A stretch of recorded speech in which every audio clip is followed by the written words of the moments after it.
حضور نے فرمایا تم میں سے بہتر وہ ہے جو لوگوں کے حق میں۔ اب یہ ایک جملہ حدیث پاک اگر ہم صحیح طرح اپنی زندگی میں نافذ کر لینا، اتنا ہی یار میں نے بہتر بننا ہے، اپنے بچوں کے حق میں بھی، بہن بھائیوں کے حق میں بھی، بیوی اور سسرال کے حق میں بھی، ننیال اور ددیال کے حق میں بھی، میں نے ان کا کوئی نہ کوئی نفع کرنا ہے۔ یہ حضور کی ایک حدیث انسان کو اتنا بڑا مقصد دے دیتی ہے نا، ساری زندگی بندہ لگا سکتا ہے، ساری زندگی، ساری زندگی، اور با مقصد زندگی ہو جاتی ہے۔ جب زندگی با مقصد ہوتی ہے پھر بندہ بور بھی نہیں ہوتا، پریشان بھی نہیں ہوتا، تنگ بھی نہیں ہوتا کہ بے مقصد بے فائدہ کام۔ ایک ہے با مقصد۔ حضرت عثمان غنی رضی اللہ تعالیٰ عنہ فرماتے ہیں کہ حضرت عمر فاروق رضی اللہ تعالیٰ عنہ کا دور مبارک تھا، دوپہر تھی اور گرمی بہت زیادہ تھی، لوگ اپنے اپنے گھروں میں آرام کر رہے تھے۔ مجھے کسی مجبوری کے لیے اپنے گھر کی چھت پہ جانا پڑا تو میں نے دیکھا کہ ایک شخص بوڑھا اونٹوں کو ہانکتا ہوا آ رہا ہے۔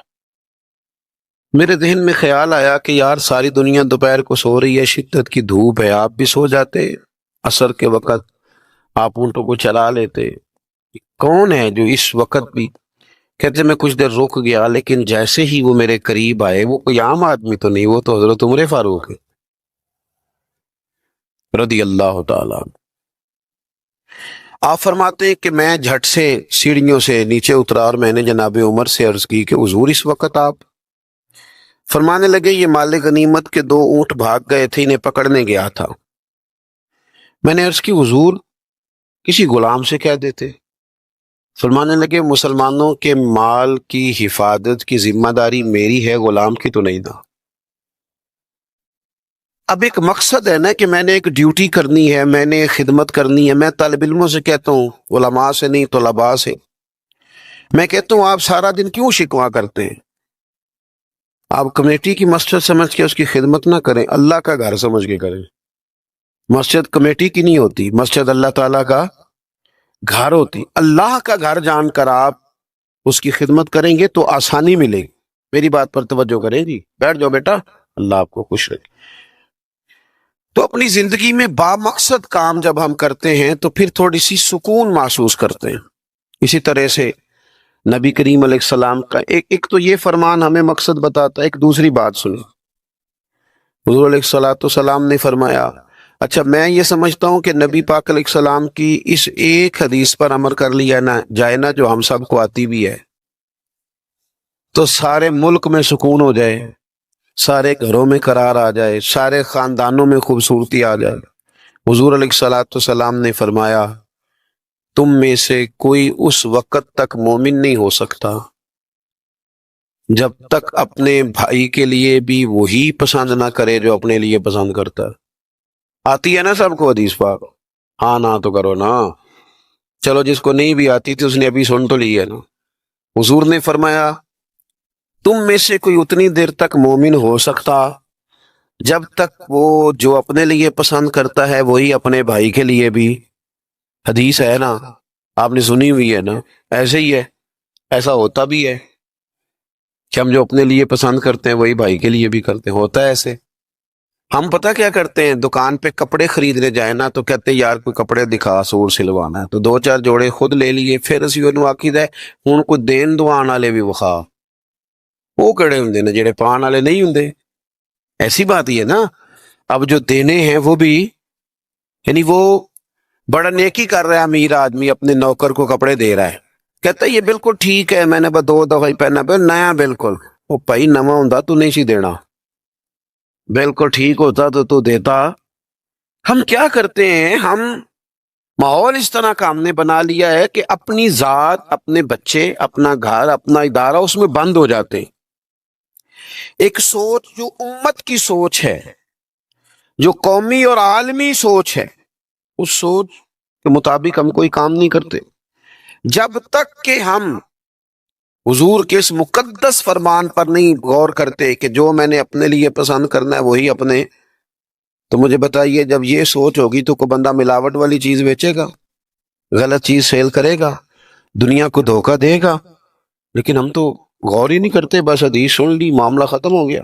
آپ دیکھیں امام غزالی فرماتے ہیں نبی پاک علیہ الصلوۃ والسلام کے ساتھ حضور کے غلام تھے، ایک درخت پر محبوب نے اشارہ کیا کہ یہاں سے 2 مسواکیں اتاریے، سادی سی بات ہے نا، مسواکیں اتار لی گئیں، خادم اتار لایا، اس نے لا کے حضور کی بارگاہ میں پیش کی۔ ایک مسواک بالکل سیدھی تھی، ایک تھوڑی ٹیڑھی تھی۔ اب مسواک تھوڑی ٹیڑھی بھی ہو تو دانتوں پر چلنے سے انکار تو نہیں نہ کرتی، نہ کوئی دانت صاف کرنے میں کوئی حرج ہوتا ہے، تھوڑی سی ٹیڑھی تھی، ایک ذرا سیدھی تھی۔ تو نبی کریم علیہ السلام کی خدمت میں غلام نے دونوں پیش کر دی تو محبوب نے ٹیڑھی مسواک رکھ لی، اور سیدھی حضور نے غلام سے فرمایا کہ یہ آپ، آج کل تو یہ کام الا ماشاءاللہ مذہبی لوگ بھی نہیں کرتے۔ میں ایک جگہ دینی مدرسوں کے اہتمام کرنے والے جو لوگ تھے ان کی میٹنگ تھی، تو وہاں ایک صاحب نے بڑا تقویٰ بیان کیا، کہنے لگا میں نے کبھی مدرسے کی روٹی نہیں کھائی، حالانکہ مدرسے کا محتمم ہوں، میں نے نہیں کبھی چکھی، اتنا پرہیزگار ہوں۔ بعد میں میری باری آئی تو میں نے کہا جی میرا خیال ہے کہ آپ وہی روٹی کھایا کریں جو مدرسے میں پکتی ہے، آپ تقویٰ بدل دیں، آپ کو پتا تو بیچارے بچے کھاتے کیا ہیں۔ جو کچھ کمیٹی کے صدر کے گھر پکتا ہے اور جو محتمم کے گھر پکتا ہے اسے غور کرنی چاہیے کہ طلباء کو وہی دے رہا ہے، ان کے ساتھ بھی رویہ وہی ہے۔ کیوں نہیں ان چیزوں کو سمجھتے کہ ہمیں نبی پاک علیہ السلام نے کن مقاصد حیات سے آگاہ کیا؟ اللہ کے حبیب علیہ السلام نے فرمایا ٹیڑھی مسواک مجھے دے دو، حضور میرے ماں باپ قربان ہو، میری روح میری جان قربان ہو، آپ سیدھی رکھیں۔ حضور نے فرمایا نا بھئی میں نے خود ہی تو امت کو قانون دیا ہے کہ مومن وہ ہے جو اپنے لیے پسند کرے وہی اپنے بھائی کے لیے بھی پسند کرے۔ اخلاقاً ایک بات اپنے دل سے پوچھیں، میں اپنے آپ سے پوچھوں، کیا ہمارا بہو کے بارے میں بھی وہی ذہن ہے جو بیٹی کے بارے میں؟ وہ ساری گنجائشیں، وہ ساری معافیاں جو بیٹی کو ملتی ہیں، اور نہیں ابھی بچی ہے تو نہیں ابھی چھوٹی ہے تو نہیں ہم نے ابھی کام کرائے نہیں تو نہیں ابھی مطلب اس پر کوئی بوجھ ڈالا نہیں تھا تو نہیں ذرا یہاں ماحول اور تھا، یہ جتنی کہانیاں بیٹی کے حق میں یاد ہوتی ہیں۔ مومن تو وہ ہے نا جو اپنے لیے پسند کرے وہی اپنے، تو یہ ساری کہانیاں بہو کے حق میں کیوں نہیں یاد آتی؟ یہ کیوں نہیں یاد آتی؟ یہ جو ہم اپنے داماد کو مشورہ دے رہے ہوتے ہیں کہ چل پتر غصہ نہ کر، آہستہ آہستہ ٹھیک ہو جائے گی، تو یہ والا مشورہ اپنے بیٹے کو کیوں نہیں دیتے بہو کے حق میں؟ خدا کے بندو، جب مومن کے اعلیٰ اخلاق ہوتے، اس کے مقاصد حیات بڑے ہوتے، وہ چھوٹی چھوٹی کچی کچی کمزور باتیں نہیں کرتا، خود غرض زندگی نہیں گزارتا، اس کا یہ سٹیٹس ہی نہیں ہوتا کہ بس اپنی ذات سے شروع ہو اور اپنی ذات پر وہ ختم ہو جائے۔